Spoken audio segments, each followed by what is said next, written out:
in Lasal.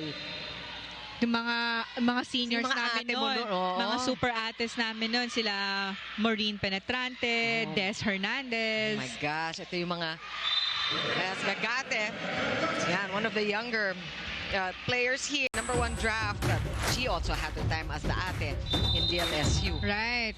And I think that was her. Millions right now at this point to what they look like in the first set. It's really just the intensity that has waned. Yeah.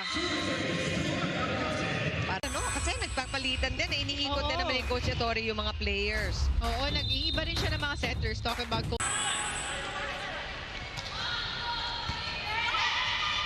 Mondonedo there. Good setting. Talagang dinukot galing sa ilalim. And that was a conversion. block. Luna is blocked. Good cover by her. Oh, Thea Gagate feeling it. Ganado rin si Thea. block niya yung mga cross-court hits. Or bantay sarado niya yung cross-court na yan. Ball. Another chance here. Next set will regroup. Nabantayan si Permentilla. One more time for Kiara. Good pick up there by Angeles. Troncoso from the back. Another rally brewing. Oh, look at Gagate. Just the presence of mind for Thea, and that gets her to De Los Reyes, yung mga quick attack na diretso sa block. Dahil Thea Gagate is in the middle. Gail Pascual for Zeus Thunderbells. Makaslang.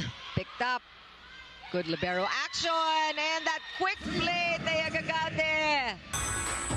Ganda ng connection nila ni Cloan. Thea and Tayo dito. Tatlo yung pinakamalaking lamang no, na nakita natin. Gagate.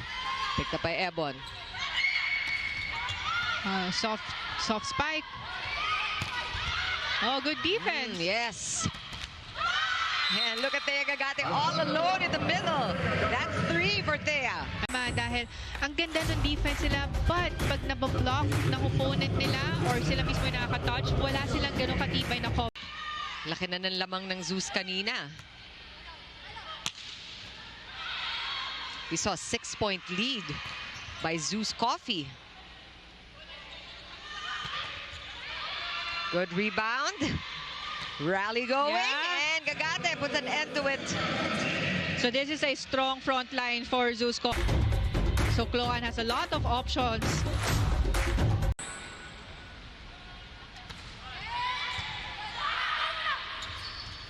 Ebon will go up. Smart play. Gagate picked it up.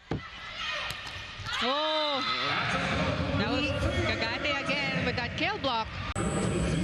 And the block of the set brought to you. Talked about how she had 21 points in her first game in this conference. And Thea Gagate, and that is what Zeus needs to really exploit. Yeah, na ma-activate si Thea dahil hindi ganun ka-consistent yung first ball nila na dumadating kay Cloan.